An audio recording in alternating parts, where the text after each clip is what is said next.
This episode of the PTG Show is brought to you by Andrew Lopez Law Professional Corporation, a California injury lawyer, and they are on a mission to get justice for their injury victims. Andrew Lopez Law provides comprehensive services from car accidents to slip and falls and handle a wide range of personal injury cases with expertise. Their recent victories include a $2.6 million jury verdict, a $560,000 settlement against a rideshare company, and with their expert legal representation, you can trust that a dedicated personal injury trial lawyer with years of experience will be fighting for your rights.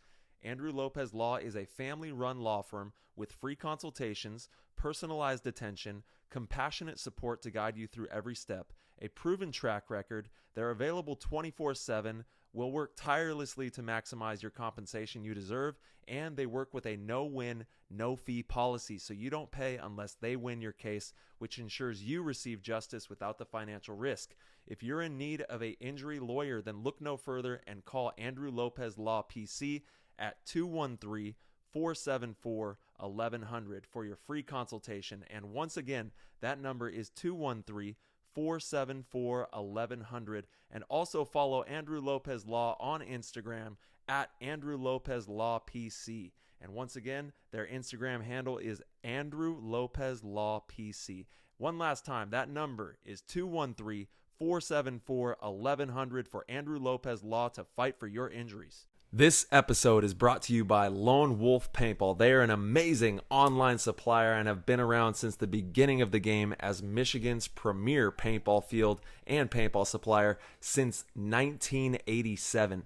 They are rapidly expanding into the online retail space and supplying everything you need to be the best paintball player you can be.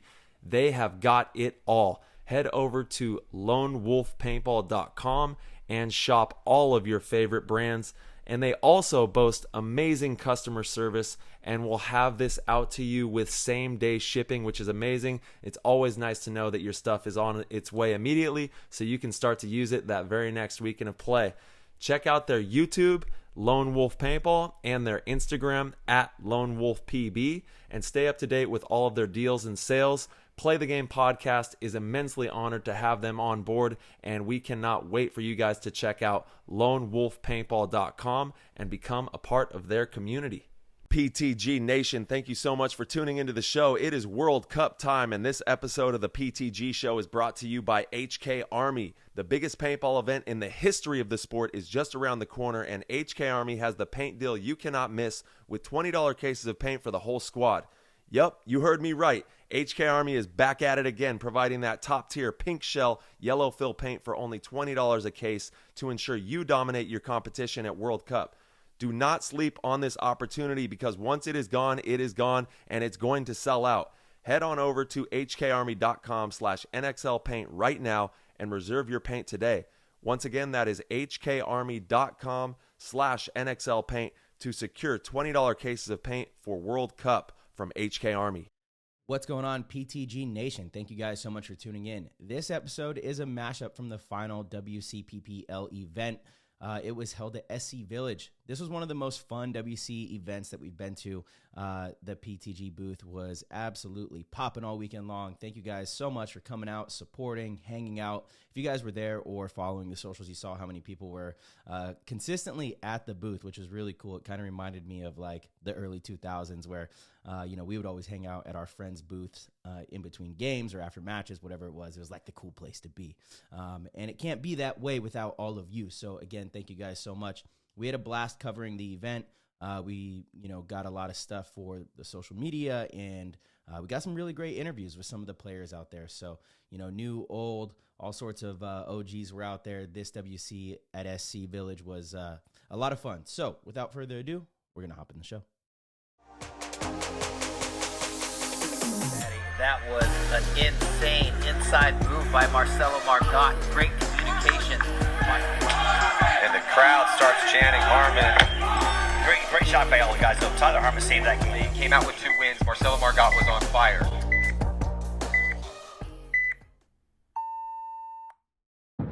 What up, everybody? PTG reporting live from the Haunted Mansion with Mickey Mace. Let's get it. How fitting. This is insane, yeah. All right, we got to do a little show of what's going on. We got the haunted clock. We got the crew. We're in a full-blown haunted maze right now. This is amazing. Yeah. So for everybody that doesn't know, we're at SC Village, WCPPL, having a lot of fun. The event looks great. The fields are playing good. Yeah. You've already played 2? Yeah, I played 2 out of 4 for today. There we go. And who was your first? You played your brother I first played my brother first, yeah. Yeah, talk to me about that. We almost mercied them twice. Damn. And both times that we went in for the mercy point, my team was getting penalties. So they started running it up. But after both, so the Butchers ran it. So we were at 5-1. And then I think it was 6-2 and both times. And then they brought it back to, was it 6-5 or something like that? Whatever, Yeah. they're 1 point down, whatever it was. Yeah. And then we ended up finishing at something +3. I saw your brother got pulled on a penalty in one of the first points. Like Yeah. someone in the back center got shot in the Yeah, hopper, and yeah, then yeah. he got pulled. He's like, "What's going on?" I know, you know? yeah. Because they thought they were calling him, and he's like, "I'm not shot." Played on, but it was. He's the guy behind him. Yeah. So talk to me about what it's been like, getting to play paintball with your bro. Obviously, you guys are competing against each other, so that's got to be pretty fun. It's really cool. Yeah. Sometimes I almost feel bad calling on him. Like, you know how good he is, right? Yeah. And for anyone who doesn't know, he plays pro. He's nasty. Yeah. Yeah. So sometimes I feel bad calling on him because he has this responsibility to make sure that I'm like in a good spot, Yeah. But sometimes I lean on him almost like too much because I know that he has to do it, But he's got his own paintball career. Yeah. So I try to Of course. be present but not on top of him, Yeah. Just like he just moved down to LA with me, so I go to AHG every weekend that I'm in town. So and I play with Aftermath there. Yeah. So now he's getting in with us, which is really cool. Well, that's how you get good. Yeah. Like, you got to be Yeah. playing against people that are way better than you. Yeah. And Aftermath is working their asses off. Those For guys sure. put in the time, For sure. Yo, want to hear a funny story about Yeah. Wayne? Wheezy. I got in the so house. many stories about him. Wait. Is he like just giving you guys a hard time, or what's he doing? Just a He said, I love it. Hey, shout out to Wayne. Let's huge go. shout out to Wayne. Yeah. I have ASG. so much love for Wayne Woodruff. I have so much love for that man. He's a comedian. He's so funny. Like, sometimes he'll come onto the field and just like be, giving everyone a hard time, letting everybody know who's boss. You know what I'm saying? There's no question who's boss. Yeah. He's boss. I don't even care where he goes. He could be someone else's field. He's the boss. Yeah, he's the man. But if you can if you have thick skin and you could handle it, you could see honestly he's the most loving, kind-hearted. He'll make sure everybody's good, everybody's taken care of, everyone's safe, everyone's got what they need all times. Yes. Yeah. Yeah, and that's a great park too. Like, he runs a good facility. Yeah. And to be able to have you and your bro playing against a pro team, Uprising, no slouches. They've been making waves in the pros. So They've been cool. doing really well. Yeah. And it's kind of interesting to see the progression of pro paintball, because there was a time where they were kind of at the bottom of the pack. They've really stepped it up. Now we got teams that we thought we would never see, like New York, who are currently fighting for their lives to stay in the pros right now. I know, Thomas Taylor, I can't believe it. The first time I played after taking like 15 years off was against Thomas Taylor. My brother had a mech Legend. event. Yeah, had a mech event up in Seattle at KC Crusaders, and I went up there to play just for fun, hang out with my bro, and we played against Thomas Taylor, and it was cool. So he was like the first guy like back in the mix that linked up with me. And he's, I remember, I grew up in Modesto, California. Oh, yeah. That was where Thomas, when he first joined, what was it, Excessive from like Cartel back in the day. Excessive. Yeah. I remember they had the Excessive Egos with the XSV engraved in the side. That was sick. Those hard. were cool. Yeah. So Thomas is, he's been going at it for a long time. And the dude I think he's in his mid 40s and still getting it done. You know what I'm saying? I'm pretty sure he's the longest running pro, I think. He's one of them. Yeah, I think he's been going for about 23 years. I'm playing my 22nd pro season right now. Yeah. And I remember Thomas went pro, and then the year after I went pro. But he was one of the big inspirations for me as a kid, seeing him and Rich Telford working together, and then, blossoming with Excessive and all that. Yeah, that's cool. Yeah. So Dub C is popping off. There's a ton of teams out here. Who do you guys have up next? You got 2 more games today? Yeah, I got 2 more. So right now we're 2-0. Going into our 3rd game of the first day. I think we play the Bastards next. TJ? Joe Barrett. Yes. Yeah. And then Mouse isn't Mouse coaching them? Yeah. I think Mouse and Spica. Yeah. So you got some competition there, boy. That's Let's all right. go. Run them over. Yeah, they got some competition. Yeah. Let them know. Yeah. And that's the cool thing about the Dub C's as well, is we have like, Yaya's over there at HK. Yeah. We got Mouse, Joe, Hosky's out here running around. Rainey just walked in. I've seen him. Yeah. Yep. Tons of pros running around. Thomas, of course. It's just a great way for the culture of paintball to grow with things like this. I was just explaining to my boy, like, so in NXL I play D2, and coming here I play on Premiere, and I was trying to explain like how cool it is. Yeah. That because Premier, it's just a mix of Yeah. no matter what ranking you are, it's a mix, you know, That's and right. it's really cool. You're playing against pros. Yeah, There's yeah, pros yeah. running around. Oh, all for over. sure. Yeah, I just played against my brother alone. I just played That's against right. him, you know, and That's then right. next I play against Joe. I don't know who was on the team I just played. I don't know who on there is pro, but Yeah, hell yeah. yeah, I'm sure there's somebody. Well, go run them over. Keep having Yeah. fun. You know we Yeah, appreciate bro. everything you Of do. course, man. And we'll see you on the next one. Yeah. Let's get it. Yeah. Peace. Thank you, dog. All right, we're back for another segment here of Play the Game Podcast. We got the OG Nicky Cuba. We're actually in the makeup room at Fear Farm IE. If you guys are in the area, Inland Empire, out at SC Village Paintball Park, we've got a massive haunted house. Nicky, we just walked through the whole deal. We got little, I was a little backstage nervous. doors. Yeah, it's a little nervous, a little scary. I bet tonight it's gonna be a lot of fun. Yeah. A lot of action. But dude, OG, we finally get you on PTG. How you doing? You're Good to back. be here. Good to be here. You're back. You're playing. You're coaching. You're doing all the things now. Yeah. How's it been? It's been fun. It's been just another experience, getting to see you guys, all the old school guys, and see what you guys have done and how you guys have progressed and see where paintball's been and where it's going. So it's been a fun ride. I've got to coach semi-pro newbies all season, and right here coaching CEP at WCPPL. Full circle. Yep, because I coached them back in the day. Yeah, that was the first clinic that I ever did. Nicky took me under his wing. So yeah. everyone that has been coached by me up until this point, Nicky Cuba, my big bro here, he's the one that really got that started for me. We went out to Tennessee and Insane paintball. Yep. And had the CEP kids out there. Actually, yeah. Mikey Zuppa was like Keith D3, Brown. he was a little kid. Keith Brown was out there. Keith Brown was out there? Yeah, Keith and Zuppa. Oh man, I didn't know Keith was out there. Damn, that's crazy. So, but yeah, that was my first clinic that I ever did. He took the chance on me. He said, "Come on, kid, I got you," and became one of the ways that I make a living in this game. So It's awesome to see. yeah, 100%. Proud of you. Thank you, appreciate it. So yeah, let's talk a little bit about WCPPL. I think this is your first one, right? Yeah, it's the first one. Him and throwing on a good show. Yeah. A lot of good teams. A lot of people that I haven't seen, like I said, in a long time. It's kind of cool seeing them come back and either coach or jump on teams and play with these guys. Yeah. So it's just been really cool. Got to see Gio. Yeah, Gio's out The here. man, myth, legend. 100%. Yeah, runs a great facility again, SC Village Paintball Parks. Some of the biggest parks in the entire world. Yeah. And they do a great job of bringing new players in. They always have fun events again, kind of like this little haunted realm here they have that's going to be going on tonight. Yep. But yeah, Hinman does just such a phenomenal job. It's really competitive, as you can see. Yeah. Like the Premier Division out here is tough. Yeah, it is. You have a lot of pros that are competing. You got a lot of the pros that are out here coaching. I think it's probably the most competitive divisional league that I've ever Oh, my been guys, to. they were like, "Hey, you want to jump on?" I was like, "Come on, I haven't played in years." All right.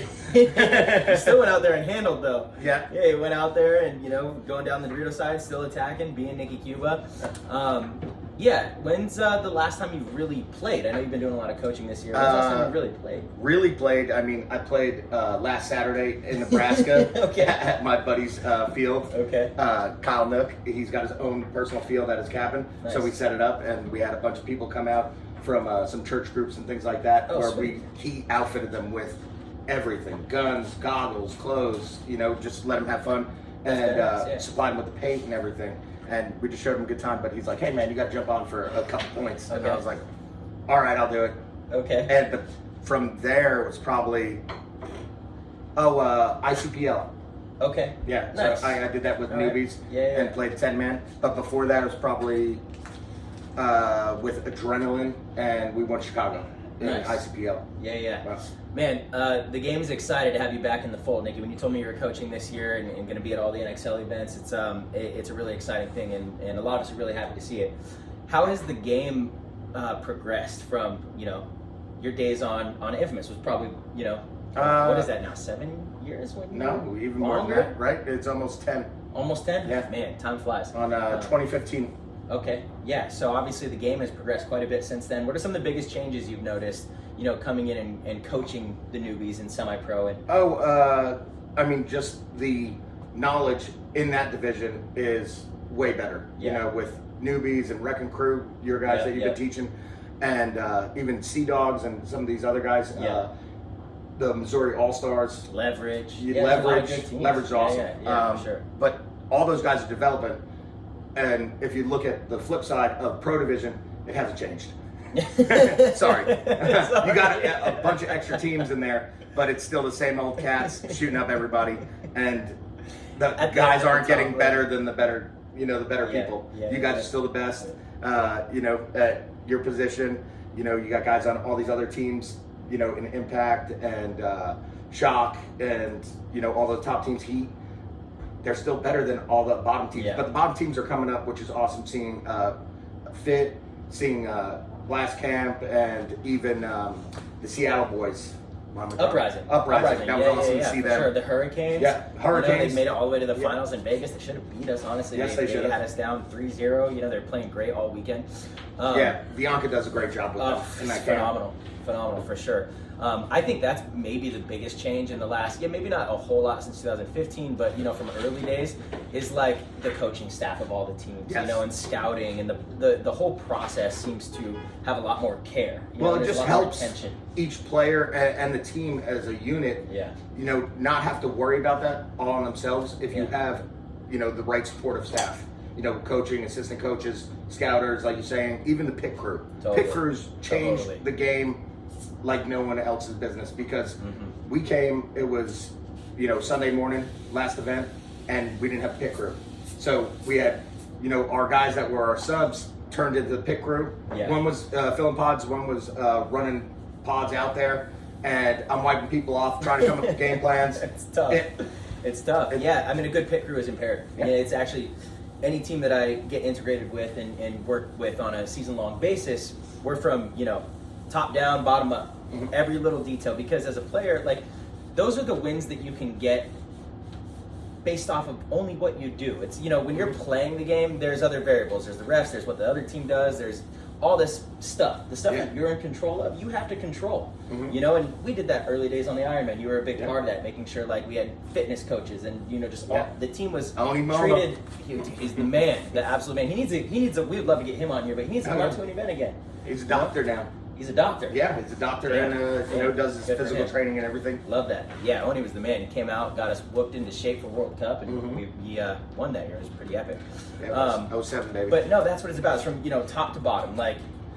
All the things that you're in control of, pit is a huge part of it. Making sure, people don't realize if you put 2 extra paintballs in a pod and they're overfilled, and you clamp that lid down, and then you run out to a corner, you dive, a ball's going to crack in the pod, and then you load it, and you're blowing up paint. That might be the difference between winning and losing. That might be the difference between making it to Sunday and not, or moving on from the semifinals or not. If that happens in an overtime point, so true. That's it. Oh, and you want to kill somebody. 100%. And sometimes you don't even know what happened. You're like, oh, I just broke paint. But really, it was because the pit crew didn't do the job correctly. Yeah, and so. But maybe they weren't taught correctly. Exactly. Yeah. I'm not. Look, being a pit crew is a very thankless job. It's not like they're getting paid. They're there because they love it. They're there because they want to help and contribute. Again, that's the first thing that I do. I'm like, okay, here's how we fill paint. Here's how we manage the paint. We need coolers every morning. We need ice. We still need ice? Yes, we need ice. All the little things that can just give you a little bit of an advantage, because so many teams don't do those little things. And so again, Quinn had called me at the start of the year to let me know also that they were bringing it on board. I was like, man, he's like, does Nicky still got it? I'm like, Nicky still has it, because we worked together at the Combine, and just getting to talk to you about paintball, I'm like, dude, Nicky is one of the best things you could do for the organization, Quinn's the man. Unfortunately, they parted ways. I know, I did just hear about that. Yeah, I did just hear about that. I'm excited to see what Quinn decides to do. He's been at the Newbies for a very long time, so a little bit of a bummer. Well, keep looking out for me and Quinn. We're kind of a tandem. Nice. Yeah, Quinn is a great paintball patron. Oh, yeah. I love Quinn a lot. But yeah, as far as again, speaking on to what you bring to the game, I knew that. So you're not going to be the Newbies at World Cup either. You're also. No, I'm going to be actually there. I'm going to be working with Hormesis.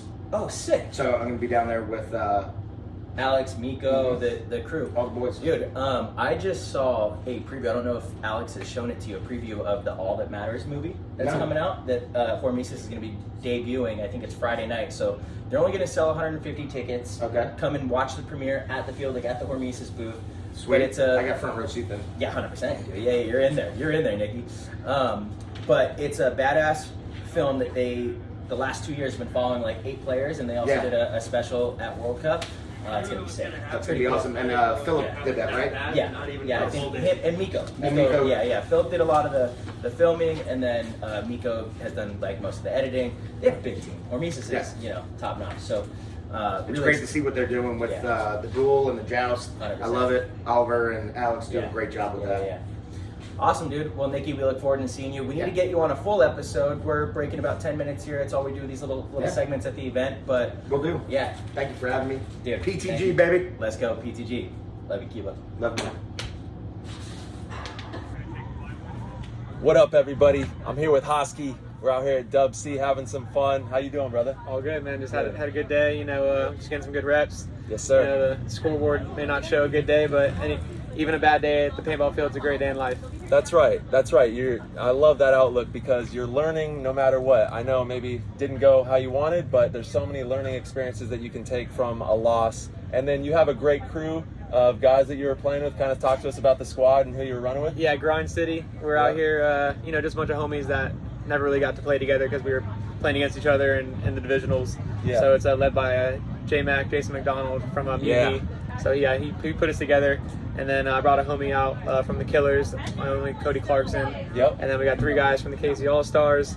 And then a couple Mutiny guys showed up this event. So it was a good little hodgepodge. Apparently we had the hottest jersey at the event. Yeah, they were looking good. I had about like 30 or 40 DMs about how can I buy one, but honestly, I don't know if you want one right now. We gotta find a way to make some jerseys for you, bro. I think we'll get cash money on it. There you go. He knows it. Yeah. But yeah, so last event we won, and then this event we went 0-4. So that's the paintball journey. Yeah, J-Mac was over here. We were talking about it a little. He's like, the highs and the lows, and that's how it goes. But you got to just stay persistent. Obviously, learn from whatever the mistakes are, and then I think adding a bunch of new players and doing that, it is a different team from the first event.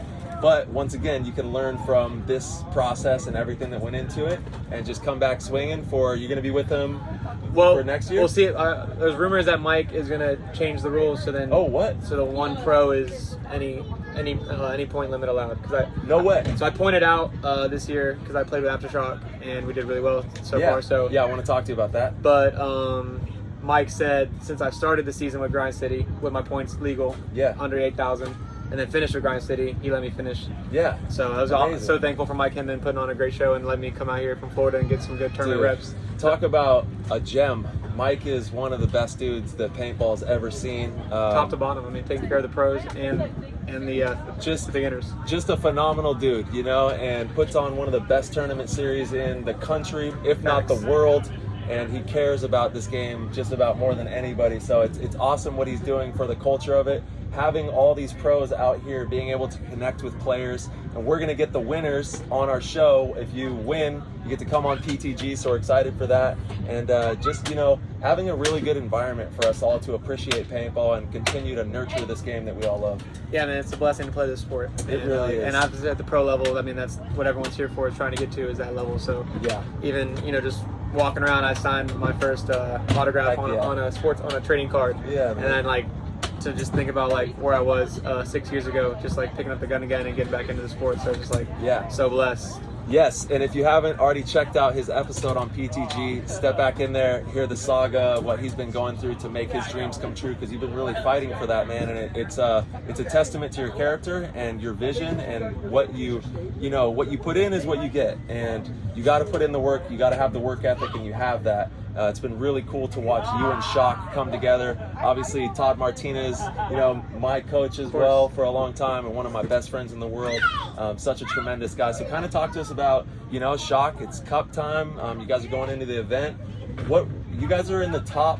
So we're 4th. Yeah. So we just missed the cusp, but honestly, it's I think good for us to go into the tournament as a normal, normal way. I mean, I know it's both ways. You can, because last year you guys went through that with being in the champions bracket. Yeah. So I'm happy that we before I joined the team, they were 15th after the first event, and now we're sitting in 4th. Yeah. Going into cup. So I feel like I've been a part of absolutely a revamp, and I'm just so happy. What a legendary brand. Yeah, Todd Adamson. I mean, the GOAT. So seriously, at the end of the day, it's just I'm his soldier, and I'm gonna do whatever I can to make sure Aftershock is on top. And at the end of the day, Aftershock, up there with Dynasty and Aftershock have the most World Cup wins all time. Yeah. 6. So this is a big event. So if we can get that one, make it 7. Yes, sir. It's going to be a fun tournament. World Cup's going to be popping. It's going to be the biggest paintball tournament of all time. There's going to be more people at this event than ever before, so it's going to be legendary. Yeah, I got a ton of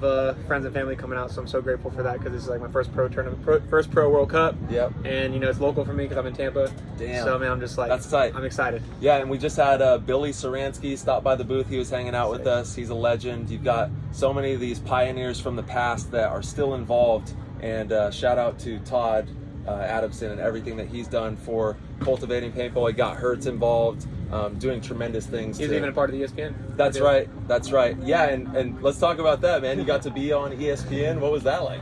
I mean, other than playing with the GoPro, which was a little funky because did it weight the head a little? You can feel it a little. It didn't really weight my head too much. I was thinking like it was gonna like fall down, but it stayed there. It was good. Yeah, Dave Pando was in our pits, just securing him down, like locking him down. At the end of the day, if it's for the betterment of the game, whatever. Let's put the cameras, the mics, whatever. It was takes. sick. Yeah, I think mic'd up would be the next level for us, just because like get all the emotion. Are you kidding me? That's what we do is communicate out there, and that's how we understand the game. That's how we make our moves and understand the situations to make logical and good moves out there. For sure. Yeah, no, but being on ESPN is sick. I mean, hopefully we can do it again. Maybe if not, like maybe something like Fox Sports or just like an extreme sport channel. Shoot, who wants it? Let's get paintball on TV. Just get out here and check it out for yourself. I mean, it's sick, So. Heck yeah, that's awesome. Well, you got what are the plans going into Cup? I know Shock's going to be getting together soon. Yeah, Shock's coming to Tampa, so that's cool. I get to maybe treat some of the guys around my hometown. Yeah, so we're gonna be at Tiki's Paintball out in Steffner. I think we got the Russians and NYX. So hopefully we can help NYX, get dialed in and avoid that relegation because they're such a great brand, and you don't want to lose a guy like Bo Milo. No, I mean, those are the guys that keep the sport. The ambassadors that put money into the sport to support us. He's an absolute legend too, and I think that from what I understand, I might be wrong on this, if New York is able to make it further than the Kings, I think they might. I think it's Kings, Notorious, and maybe Diesel. Yep. So they've got and they're in the same bracket. New York and the Kings are in the same bracket. So if New York can make it out of that bracket and the Kings don't, that could be a separator there, and then they would have a pretty good chance. So hopefully they can do that. I do love that about our sport, though. It keeps everyone on their toes as a pro organization. It's like you can come to pro. And you make it there, but now the journey restarts and you got to survive. I'll tell you what for sure is going to happen is one of these pro teams is going down, and then we'll see what somebody pro team comes. Yeah, it could be Wrecking Crew possibly. Leverage, or those kids from Canada, Royal City Sea Dogs. Yep, the Sea Dogs. So good luck to everybody out there, and good luck to you, brother. Yeah, it's good hanging out with you. Yeah, thanks for having me on. Thanks for coming out here, dude. Always tuned in every episode. Haven't missed one yet. Let's go, baby. Yeah, we just had Riley Hawk. If you missed that one, go check it out. That was sick. Yeah, I mean, I had no idea he was into paintball, but also not shocked because he does everything. I know, he's the extreme sports. That's funny that he played at WC. And nobody knew he was here. Bro, why did we not know you're out here? Yeah, it's crazy. So maybe we'll get him to Cup. Maybe we'll get Pops. Tony Hawk talking about that. Yep. That's what it's about. Thank you for all the support. Thank you for all you do in the game. And we'll see everybody out there at Cup. And good luck to all the teams. Let's go. Yeah, baby. Yo. All right, he's with the intro. We got the OG GOAT. We got Paul. We got T-Harm. We're actually in the booth today. So each segment, I feel like we've done from a different location. Yesterday they had music jamming out here all day. It was kind of fun, but it's right behind the field. So I think they slowed that down. But Paul, welcome to the WCPPL. How you doing? I'm doing good. Doing real good. When'd you get in? I got in just now. Just now. You playing? You hanging? What's just up? Hanging with you guys. Driving at 1 a.m. He was still late. Paul said he was going to be here this morning. Well, no, I had to get something to eat. Okay, what'd you eat? I had a fat burrito. I posted it in the PTG. Okay. There we go. It was I just ran up into a taco spot. It was open at 9 in the morning. Nice. You know what I mean? But yeah, I took the long drive, bus driver mode. I know how to drive all night. Easy. Perfect, man. Awesome. Is this your first WCPPO? Yes. Yeah. All right. So what do you think so far? You just got here. I saw you over at the Premier Field. They had a lot of action, actually. We were just watching the TJ Bastards Collision quarterfinal game. Actually, I think that was the wild card game to make it into the quarterfinals. Okay. That was a lot of action back and forth. But what do you think so far? Have you done a tour of the venue? I could tell from the home. It's very hard to get in there and out of there because them shots. And I did not know that Joe Barrett was here. So and I know he's a spot on laner. He's a great shooter for sure. So and then when I brought it up, somebody said that yes, a lot of people are getting taken off from the home. Yeah. So it looks like the laning on there is what's winning the. Yeah, for sure. There's big gaps on both sides. Yeah. 100%. It seems like a field that is kind of traditional, old school, hard to get out. If you do get outside, to the tapes, it's very rewarding. It takes a lot of creativity and play calling to be able to get out wide, or a lot of teamwork midpoint to be able to get out wide. And the teams that are having success are the ones that are doing that the best, for sure. And what I like about it is a blind layout, blind layout, right? Yep. I like that. I always wished that the NXL in a way would go one blind layout and then one, because I think that for me as a developing player, the blind layouts help me develop an IQ. Yeah, so you do have a blind layout technically. First weekend you get the layout, it's blind. So learning the layout that weekend is developing a similar kind of IQ. I'm a fan of actually having divisional paintball. I think semi-pro and pro should have a pre-release layout. And all the other divisions, let's go blind. Yeah, I think, again, more preparation. We don't want to take preparation out of our game. That's been my opinion for a long time. I do think it's kind of fun, like when they've done the 1 or 2 minor events that were blind, the NXL did. I thought it was kind of interesting, like watching pro teams figure it out in real time. So from a webcast perspective, there was a good story that was being told there. I got you. So maybe we do 1 event a year. We do 5 major events. Maybe 1 event a year, and right in the middle is a blind layout. I'd be okay with that for the pros too. But outside of that, like, the preparation is so important. And getting ready for a layout, like, that's when you see the sharpest of the sharpest. You see players that are really dialed in, they're hitting good shots, they're making really creative moves because they're not guessing. They've already, gone through these moves in their head. A lot of the high level moves that get done have been seen in practice or thought of in practice. And so if you don't have that time, the smarter players, I think they're less likely to just take a random risk. Gotcha. It doesn't make as much sense, you know what I mean? Because you're guessing, and at the highest level, you don't want to be guessing. You want to be making strategic, well thought out kind of decisions out there. So I think the reason why I said that is because me as a developing player, I'm more built on IQ. Yeah, for sure. After I read your book, IQ means a lot to me, right? Yeah. And when I'm on the field with my teammates, I'm basically trying to use every IQ I can. Yeah. And sometimes I forget to do the simple things. Sure. And then I beat myself up about it, but then my coach would be like, pros make the same mistakes. Absolutely. And that's why I felt like the blind layout will help me a lot, because I do know how to prep, but then I see where you're saying as far as like going over it, and then when you get out there, you're doing the same thing you did in practice. I get that. You're just building on stuff. Yeah, you did exactly. In practice, it's just that with the blind layout, it's more. It forces you to learn. It forces you to get it right. So do these tournaments, though, the way they are now, that's true. because you just have more time to get it right. Yeah. Right, but there's arguably more pressure to get it right because other teams had more time to get it right as well. Again, this is one that I've thought about a lot. Obviously, we've had this conversation on PTG. I think the blind layout conversation is pretty controversial. You've got people on both sides of the aisle on that one. I'm strongly on the side of the professional division should have release layout so you can see the best of the best. You see the sharpest of the sharpest.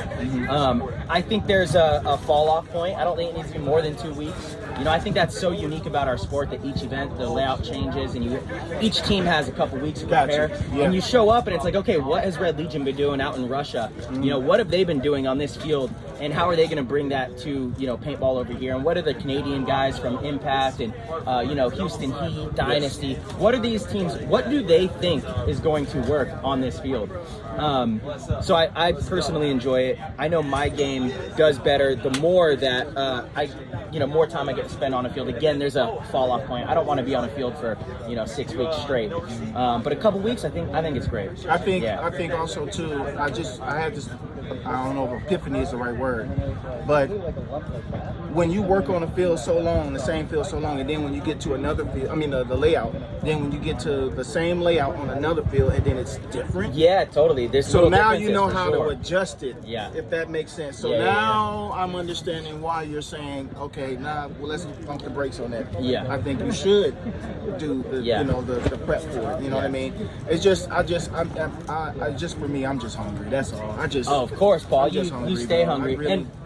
And sorry, but to be clear, like, I love that the WCPPL and the regional leagues are blind. I think that that's the way it should be for divisional teams, because then you're not at a disadvantage just for money. I just think the pro teams, I don't think that we should be making decisions based on making it cheaper or easier for teams to do well. It should be harder for teams to do well. You know what I mean? But for divisional players, like, hey, look, all you have to do is, you know, play with your team. It doesn't have to be in the weekend before the event. It doesn't have to be the 2 weekends before the event. Maybe everyone's busy the weekend before WCPPL, right? And so if there's a release layout, then you have an unfair advantage for divisional players. Yeah, you'll be pissed if you get smacked by a lower seed. Well, because you know what I mean? Like, yeah. But the thing is like with WC, if you know, since it's blind, if the whole team can't get together the weekend before because you're divisional players, this isn't your profession. What if you have work? What if you have something else you got to do? That's fine. You can practice the weekend before that instead, because the layout doesn't matter. Right. So there's less pressure to make sure you're there on those layout weekends, which really beneficial. Obviously, Mike runs, you know, the most successful divisional league in the country, I think. You know, there's a lot of great divisional leagues up in Northern California. You got the CEPL, you got the MVPS, you know, out east.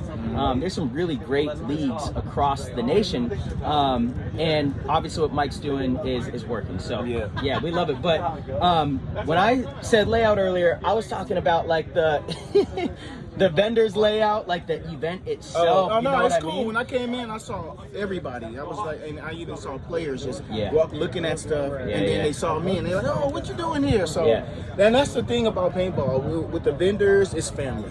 Oh, for sure. See what I'm saying? When you see them, it's family. You know, when you just looking at something and you look up and you see family. So yeah, I like this whole setup. I think by being this first event, what's going to happen is they're going to find out what worked and what didn't work, and then the next one is going to be even better when they have it here, because you know, some people were complaining about the parking. There's nothing you can do about it. Yeah, parking's always difficult because again, Mike has like over 100 teams, I think. Yeah. I mean, that's like a small NXL event. It's a massive turnout. There's a lot of people here, a lot of people playing, and what I love, again, you know, if you guys have been following the PTG Instagram, you guys had seen all of, you know, the vendors area. We're doing walkarounds, all the fields. Like, it feels like you're at a national event. Yes, it does. Yeah, which is really cool. You know, he lets the vendors come and set up. He doesn't charge anything. You know, he's creating a culture out here. You know, and it's really good for West Coast paintball. It's good for divisional paintball. You know, we need to nurture, and I know you're big with divisional paintball. You care about divisional paintball a ton, and it's you know, wise, because that is the future of the game. We need as much divisional paintball, you know, thriving and doing well as possible. Yeah, when I came in, I did feel that, like, and this is not a front because you're sitting here in Tyler or whatever. No, I did feel like, you know, I'm at a national event, like, you know what I mean? Because I've heard so much about WCPP. I get this WCPPL. Yeah, this morning you were like WCCPL. I was like, oh gee, let's go. Yeah, but I did feel like this was like a big deal. Yeah, you know what I mean. Just like when I went into the Chicago event, I was like, shit, I can't believe I'm actually here. That's the same way I felt here, because I never thought I'd be able to come to one of these events. I really wanted to do the 3-man. And they said I was ranked too high to do 3-man, and it would be nice to have like a 3-man. And I'm also, I don't mean to change the subject a little bit, but I am big on having like a senior type of circuit, like, you see what I'm saying? Yeah. You know what I mean? Like a 50 plus, 45 plus, 3-man event or whatever. I think that will bring us not only just some good dividend, but I think it will bring more older players in. You know, because I got players hitting me all the time. You know, they want to know, what am I doing to get out there and dive, and what am I doing to lose weight and everything, because they feel like if I can do it, they can do it. Sure. And I think a 3-man event will bring more people my age back into it. You know what I mean? So, I really would love that. And even for I just got to talking to Patty, and I was like, you know, I got to do a BKI event before I try to at least do for the U.S. team. And I said, even if I don't make the U.S. team, at least the experience is what matters more than anything else. So I'm big on divisionals, and I really want the divisionals to be more respected a little bit, because there are certain parts that don't respect divisional players, but they don't realize that divisional players is really the bread and butter. You know what I mean? More than it. I'm not saying that the pros are not, and I'm not saying semi-pros are not, but there are more divisional players than it is pro and semi-pro players. No doubt. Right? No so, doubt. you know, I feel like they should get a little bit more incentive. You see what I'm saying? What do you mean, more incentive? Like a little bit more publicity, like on like just a little bit more publicity, like, you know, so more players can get, you know, like ESPN. They did the pro circuit, right? Now, if it goes bigger than that, put up. Now you got the pro, then you got the semi-pro championships. Now you got the divisional championships. See what I'm saying? That'll give people something more to work hard for. Now me, I'm not doing this for the money. I really want that goal. I could care less about the prize, and I really want that goal. You know what I mean? And to win that on the big stage on TV. You do get a chance to win it on the big stage on Go Sports, on Major League Paintball Plus, you know, so you do get broadcasted to the entire community, right. basically. But I'm saying, like, if it goes on ESPN. Yeah, so, you know, that's a tough one for me. I don't know, because we're only going to have so much time with an ESPN show. And I think it's going to get bigger than that.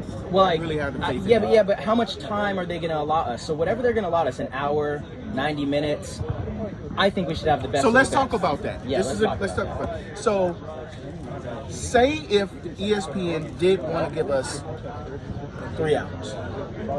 Okay? That means Tom's going to have to change the whole time format, right? Not necessarily. No, because you could load it with interviews, you could load it with, obviously, commercials, ads that can bring in revenue, you could load it with all sorts of content to fluff it up. Now, 3 hours, I think we're being unrealistic. We're not going to get ESPN for 3 hours. No, No, I'm just saying like a regulation time, like an NBA game or a football game. I'm just saying that type of time. I just said 3 hours just hypothetically. Right. Okay, but so if it was 3 hours, then I think they would do semifinals and finals. You would do multiple games, or quarterfinals, semifinals, and finals. So now you're using that 3 hours to tell a story of Sunday. There you go. And actually that would be more interesting, because now you've got 8 teams that you're following. You're doing interviews, and the viewers are like, oh my gosh, is Houston Heat going to make it out of the bracket? Uprising has been playing great. Is Dynasty going to make it out of the first round? You know, oh, they did. Dynasty looks like they might match up with Heat in the finals if they both win out through their side.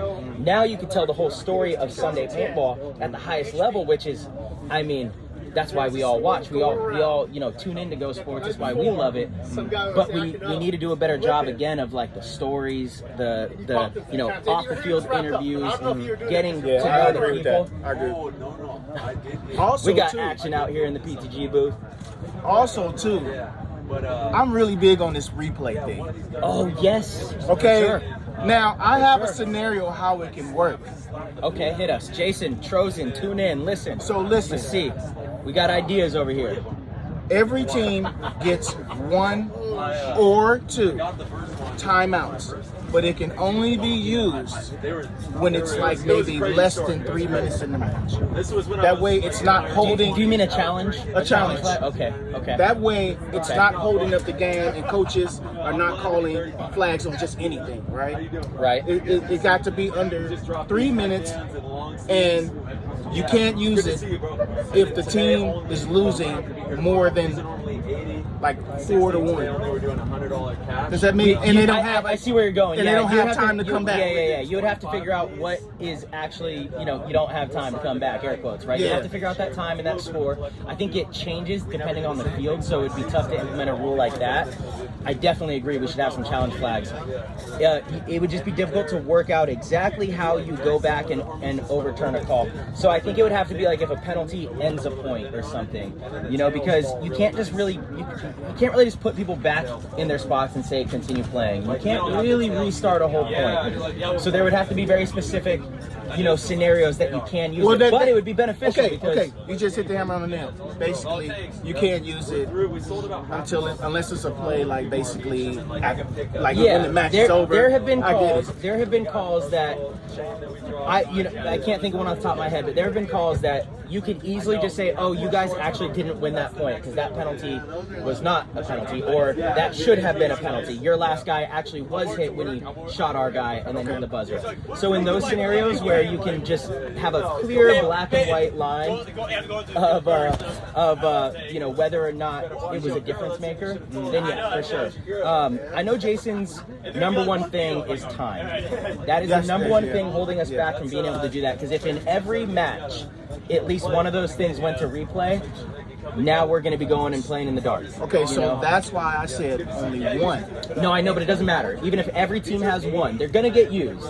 Right now, they pretty much go until the last minute they can. We actually still sometimes are playing in the dark at the end of the day. There are tournaments when the field's playing really fast, so the points are fast, so that means higher scoring. That means, more time in between points.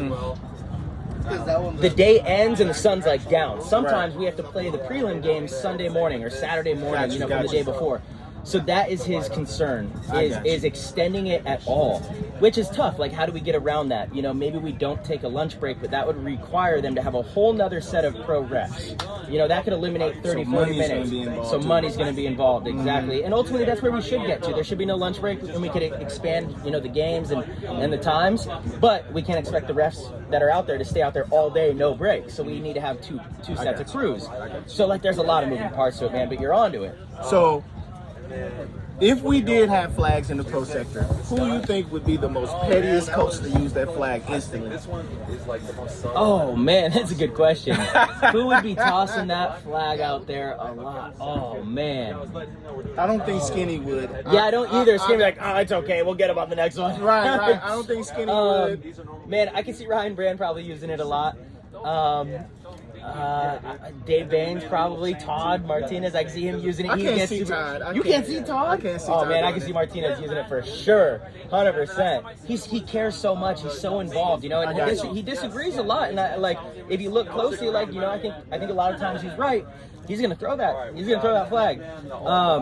But only if he's 100% right, though. Well, that's the thing about being 100% right, is when you think you're 100% right, it doesn't mean you're 100% right. That's what I'm saying. Now I'm saying, I think with Skinny, he ain't gonna use that flag unless he knows he's gonna win it. You're never gonna know. You're never gonna know. I disagree. You're never gonna know. I disagree. If you're literally right there, you literally saw it. Yeah, that's what the refs are doing. What I mean. That's what the refs are doing, and they're trained professionals at what they're doing, but they still miss stuff. So there's been plenty of times where I see something, I'm like, oh, that is for sure this. And turn out to be wrong. The game is just really fast. It is hard to catch everything. So I don't think we'll be 100% right, but you might really believe in that. Or if your player comes in and is like, Coach, I promise you I shot him first. Yeah. And you trust your player, okay, I'm throwing it. If I'm the coach, I'm throwing my challenge flag in right there. Yeah. Yeah. I think a lot of the good coaches that are heavily involved would use it. I wouldn't even, call it, like a pet. Yeah, for sure. They would use it. So to me, it's a compliment. I'm thinking about the coaches that I think are super engaged and are going to make sure to give their team the best chance of winning. But long as they're not like the Eagles coach. Yeah. Oh, Sirianni, come on. Stop. Sorry, young Stevie.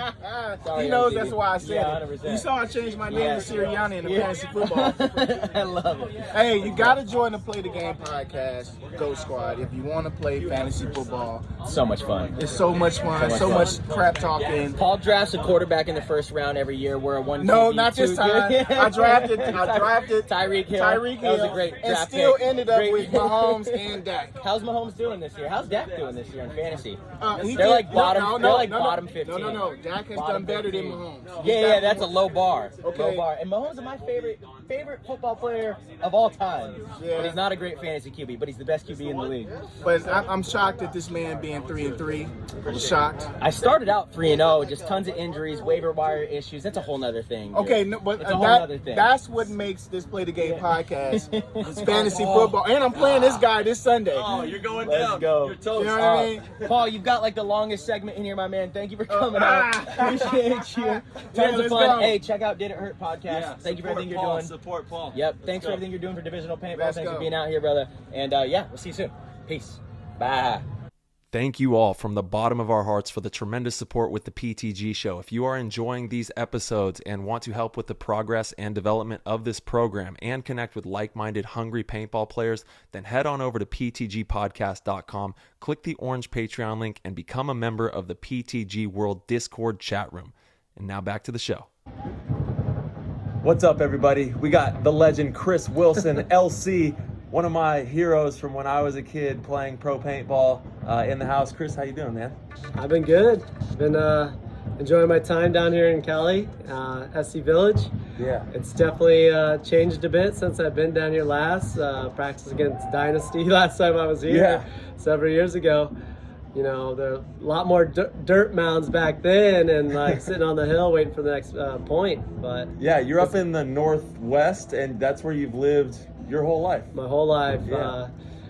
Grew up in a small town, Duval, Washington, but traveled down to Oakland pretty much every weekend when I was younger. If you didn't know, me and Chris were actually teammates when I first went pro, and you were a young man as well. You know, I think you were like 4 or 5 years older than me, probably around 19 or so. Yeah, 18, 19 years old, and it was definitely an awesome experience just to, you know, make a pro position, especially out of state. Really difficult to do that when you have so many amazing players down here in California. It's just really competing with a whole state, I felt like, and then competing with whoever comes in and trying to take my spot at the time. Like I just really protective of it, and really wanted to be just produce and play with my teams. You were a beast, an animal. And if anybody who is from that generation knows, watching you play, hyper aggressive, always looking to make your moves, and extremely accurate. We were shooting the Intimidators back in the day, which were revolutionary technology for the time in the game. So kind of talk to me about what it was like for you. I know it was super special for me being able to be a part of Bob's camp and growing up with that lineage. Well, you know, I always had a connection with Bob through Tyler Michaud. Yeah. And he was the original guy that taught me up in the Northwest, and you know, I kind of followed in his footsteps. He left Bobby's team a few years before I even joined Bobby's team. Yeah. And you know, got to switch over to using an Intimidator and switch to a faster loader. Everything was Halos. Faster, crazier, uncapped, just chaos. It was. it was wild. So going down there, I think 18 years old. Tyler was there with his dad. He was like 15. I'm looking around, just deer in the headlights, just very intimidated by the whole situation. But when the bell rang and it was time to play, ran up that gut every point, shot their main snake eye, Arnold, Quincy, shot their main guys, and just, you know, was able to get their lead guys out and produce. And if you produce, it won't be unrecognized. And that's the greatest thing about this sport. It's just, if you produce and you create something, you're recognized for it. And it's been a blessing in my life where I was able to just have something to grasp onto, focus on that, and just go with it. Yeah. Speaking of legends, dude, Arnold, Francisco, Quincy Boyes, we had a unit. Our squad on Oakland was tough. And it was crazy because, you know, when we joined the team, one of the most competitive pro teams in the circuit. When I first got on the team, Bob Long's Oakland Assassins was like one of the top teams in the world. So it wasn't like we just hopped on the team and, you know, had starting positions and were superstars. We had to cut our teeth and get our teeth, you know, punched in quite a bit with these machine guns that they're shooting at us. And it was some of the most memorable things and experiences that I'll ever have in my life, is having, you know, John Marquez, having all of these legends like Bob Long, Mark Nelson, Zach Long, Ron Nelson, you know, all of these amazing people who were cultivating paintball and in NorCal were the pioneers of some really big things. Yeah, it's a different sport down here in Cali. I just the difference between Northwest paintball and California paintball is just so drastic. A lot up there is, up in the Northwest, is contained, and Little shoot slower. a little bit slower. Yeah. Shoot your guns. I would feel like it's more of a damage back in the day, strange. Damage ball works, You though, know, as we know. And and where you shoot everybody and then make your moves. Yeah. Down here is like you take big chunks off the break. You smash people quickly off the break. You just make your moves aggressively, and you try to find that weak point and you exploit it right away, and you just make other teams pay. Yeah. And if you're able to get close to somebody, you always put like a few extra on them just to go, hey, don't forget about me. I'm here. Yeah. And if you don't put it back on me, that shows disrespect. Like you want your opponent to put it on you too. Yeah. Like if they don't, then it just shows weakness, and then they're just totally crushed. You know that they're going off of the field, cleaning up 12 balls off their face and chest, and then they're only going to put 1 or 2 into you when they have a chance. Yeah, that just shows weakness. It's mental warfare. It is mental warfare on the field. Yeah. So you played WC this weekend. Talk to us about your team, and obviously, it didn't go the way that you wanted, but still an amazing event. Yeah, totally awesome event.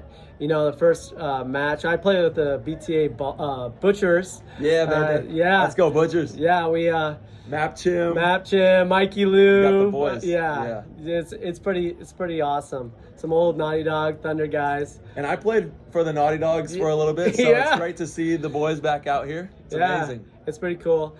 I took a pretty long break, like 9 years off of playing paintball. Real life. Just catch up on things, get my career kind of set in stone, have kids, be married. Yes. Yes. Kids, marriage, it happens. And we're lucky. Yeah. We're lucky. So we're down here competing, and first match didn't go the way we planned. We kept on guns breaking. We were unprepared, unprofessional for our first match. And those are things that we can control, right? Which is like, it hurts more because you're like, damn, those are things that we could have had in place. We shouldn't have lost, right? Yeah. We shouldn't have came down to, so we went 2-2 for the weekend. It came down to points. And we tied with a Collusion, I believe. Collision? Collision, that's it. Yeah, Collision. We tied with Collision. And I think they might be playing for first and second now, but we tied for them and lost like the tiebreaker by like a couple points. Yeah. So they made it in ahead of us, which really disappointing. And once we made that switch over to like more attacking the center of the field, more control, and going up the field quickly, we were able to win the other points. The other teams were pretty good too. We played Bloodhawks. The Hawks, baby. Yeah, they're pretty nasty. They are. They're looking good. They're looking good. Yep. CEPE, I think it is. And then who was that last team? It's competitive. Yeah, they're really amazing teams down here. Well, that's the thing about Mike's league. I mean, short of the NXL, obviously the NXL is the premier paintball league in the world right now. But I would have to say WCPPL is right there next to it. The competition is amazing, and you get pro players such as yourself. You've got Hosky that was playing. We just had him on the episode before this, or the segment before this. So you get really good competition, and it's so good for the culture of paintball to have the divisional players being able to pick the minds of players who have been in the game and compete against them out here, which is awesome. Yeah, the sport has definitely evolved. Definitely Big changed. Time. The fields, the way they play. Yeah. There's a lot more teamwork involved, a lot more communication. Oh yeah. And if you really got to focus on that, because if you cannot communicate, you should not be in that field. Because they are your opponents. Yes. Everyone out here, like we said, is competitive. So if you're not communicating properly, the chances are that they are, and they're going to know more. So tough. Yeah, so tough. And that's one of my weaknesses, communicating, because I'm just out to go kill. I'm out to go get some points and kill. Yeah. And that's one thing that I personally work on, is communicating with my teammates and bringing that back. And so even guys that have been around for a while can always make their game better and really strengthen their core of their team and stuff. It's something that even I never stop focusing on, because there really is a science to it. And if you make it simple, then you make it digestible and efficient for the organization. And there's really only a few things we need to talk about: is the elimination count, how many of them are out there, where we are and how many of us are alive and out there, the positioning, obviously, of the players, figuring out if there's any threats wide or if we need to get wide to apply the pressure, and then figuring out how we're going to win, finding the channels of movement, finding the opportunities to make our moves and win those games. And then obviously the clock. You got to be mindful of the clock and the score. But if you make it really simple and efficient like that, and our whole team is working with that kind of mindset, everyone's hungry to get information and communicate, and it makes the process easier. But it is not easy. And that goes from top to bottom, from the pro to whatever division. It is a chore. It is difficult. Oh yeah, it's totally amazing. Like, yeah. I enjoy the process. That's what it's all about. It's been great, and you know, I look forward to learning more and playing next year. Yeah. In the same league, same thing. Hopefully, get a couple NXLs in. Maybe we'll see. Let's go. I'm gonna keep on grinding. Cool. It's been nice to see everybody again. Dude, and, it's amazing to see you, Chris. Hey, it's been too long. Hey, the thing is, a lot of these cats know who you are, but a lot of them probably have never seen the one-on-ones where you've won tournaments. This guy's won tournaments off of one-on-ones. We're all dead, and we took people with us, but we're just sitting there. Yeah. Little Tyler was little back then, and he's winning pro events by himself. Like, and it was crazy. It's just. It's amazing to even be a part. That was in Denver. Yeah, dude, it's amazing to be a part of that. Bob Long's like first American on soil win. Yeah. You know, that's crazy. Like to be a part of that. Dude, when he came out of the nets and hugged you. Yeah, I'm just this little kid. I think I was like 16 or 17, and he just gives me the biggest bear hug, and he's like, "You did it, kid." Yeah. And I'm like, "Yeah, Bobby, we did it." Yeah, these things you can never like. Timeless. Timeless. It is. Should be part of a book or something. But yeah, baby. It's pretty awesome just to be a part of that. We're writing the book, and you're a part of the main chapters of that book, Chris. So forever grateful for you and everything that you've done in the game as well, because you've, like I said in the beginning of this, huge inspiration for me in my career. So it's glad to see you back out here, bro. Yeah, and for sure. We'll see you at some more events. Heck yeah. All right, baby. See you later. Peace. Later. All right, PTG, we are back with the winner of the Premier Division, Alex Barker from the Vegas Brawlers. You guys just won first place against Los Angeles Collision. We're back in the haunted mansion too, by the way. How was the walk back here? It was complicated. I thought we were getting lost and stuck in here. Yeah, brother. Well, shoot, dude. Welcome to PTG. You know, obviously Alex has been a player that I've worked with for quite some time. He's on New York Wrecking Crew. Brawlers are one of your first teams, so it's got to feel great coming back and getting the win with them out here in the Premier Division. Yeah. Talk to me about the weekend and your guys' prep coming into this and what this means to the organization. So our preparation leading up, I was there for some weekends. Other weekends I was out with New York Wrecking Crew doing my grind, you know, getting it all in. And then the boys practiced hard while I was gone, and it showed off. We came in the weekend, went undefeated. We were hot, playing together as a team, so all the ball, you know, no complaints. Yeah, I was watching the game. Obviously, there's 3 Wrecking Crew players out here. It's you, Ben, Colton, and Ben and Colton were playing on the Narcos with Ryan Greenspan as their coach, and you guys played them yesterday. That was a little bit of a battle, kind of a game for bragging rights, obviously. And after you guys beat them, the way you guys were playing this field yesterday, I said you guys were going to win the event. Yeah. I swear. I believe you guys were the only team that was really willing to take risks. You know, everyone. For those of you that are listening, the field out here is like really hard to get wide on. At least it seems like it should be. Yeah. There's big lanes from the back center. There's a really good snake that goes, you know, from one end to the other. There's a really good Dorito side, but it's hard to get to the tapes. Yeah. At least when you're looking at it. And so a lot of the teams, it seems like they were just scared to run. They were scared to attack. They wouldn't go wide off the break. If they got shot, they really wanted to like button up. You guys were just sending it. You're going to the snake corner. You're going to the snake. You're taking risks. And if you lost somebody, you would go again, you know? Talk to me about that philosophy. You know, whose idea was it to come up with game plans? I think you had a pretty big part in that. Yeah, so it was basically me calling the shots. Like if I would say for the most part on the right-handed side, that's when we would play the attack because we were dominant with it. So we would fully send it on that. Where'd you get that from? I don't know. I just kind of went with it. Damn, weird. Interesting. Against their left hand. What if they're left-handed? We had a good audible. Whatever way they would set up, we just call a code, go the other way. Nice. Yeah, it seems like you guys were really dialed in with what you wanted to do. And again, you didn't let what other teams were doing really dictate the pace you guys wanted to play. And that's what it takes to be a championship level team. Honestly, you have to dictate the pace, and you have to be willing to lose some points, because you're hardly ever going to just 5-0 teams or 6-0 teams, whatever the mercy is in your division. You have to be willing to lose points and understand that it's setting up the next point, right? And it's kind of a war of attrition. I mean, you're a shooter. Well, actually, the way you played this weekend was really awesome to see. You were the snake one attacker sometimes, you were the shooter other times. You're really versatile, played both sides of the field.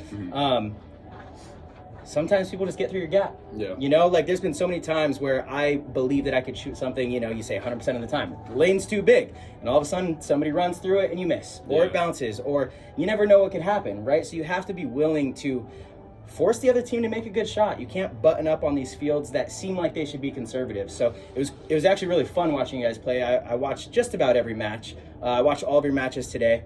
And yeah, the team looked good. Everybody played really well. Avery had a really good event. Dom had a good event.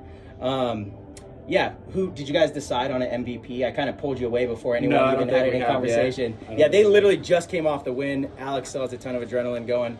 I could tell. Or you're nervous for the podcast. Kind of nervous? Not too nervous. You sure? Is this your first interview? No, I've had to do a few for the news when I played baseball. For the news when you played baseball, my guy. Awesome, man. Well, you guys also, Vegas Brawlers, I think, won NXL Division 2 in Vegas, right? That's right. And are they going to Cup? I don't think so. I mean, they got a half-off entry. It's up to them. Okay. Yeah, that's pretty badass. And shout out to Buddy, the owner. So happy for him to finally get the win. Obviously, you know, I spent the last 2 years in Vegas with you guys and got to know Buddy really well. Got a lot of appreciation for the Brawlers organization and Buddy himself. So shout out to Buddy. I don't know if you listen to the show. Probably not. He's a working man. You know, he's busy all the time. But shout out to Buddy for sure. Runs a great camp. I'm not sure if we won the series or not. It was close. I'm not sure how it was. I don't think so. I think since the Bloodhawks won, they won the series. That's what Mike Hinman seemed to believe as we were watching. But we'll see. We'll find out. Maybe because it's double points, right? Yeah. So yeah, I don't know. If you didn't, you know, it is what it is. What a sweet way to end the season out here in the WCPPL. Good prep for World Cup, baby. Totally. So let's talk about that. Going in with Wrecking Crew. Now you got to kind of shift gears. You have practice next weekend and the weekend after, right? Or is it just layout weekend? Just layout weekend. Just layout weekend. In Florida with Damage and Heat. And Infamous. 4-way. So talk to me about Wrecking Crew's preparation this year and what it's been like to be able to practice against Damage. You guys have kind of been their sparring partner on layout weekends. I mean, it's unreal. Like, those dudes show you everything you need to see. And they're really good. They keep you honest, you know, and make you work hard. So it's been a great year of prep for us, and I think we're going to come in hot for Cup, hopefully take the pro spot, and then show what we got next year. Do you guys know what needs to happen for you to win the pro spot? I think Leverage has to place 6th or lower, and then we have to win. And how do they do that? Do they have to lose? They have to lose first round out because we all get the bye in the quarters. Oh, so even if they win, it doesn't matter what seeding they are in the prelim? So actually, also seeding, they would have to be 2 spots lower. So 3rd in our Got it. Okay, so possible. Possible. At the end of the day, though, and we've said this on Wrecking Crew for years, especially after they had that like almost perfect Division 3 season and then, you know, lost at World Cup. Stuff. I was like, listen, World Cup is the important one. The series, all that stuff doesn't really matter. Now, obviously, when you're trying to win a pro spot, it matters.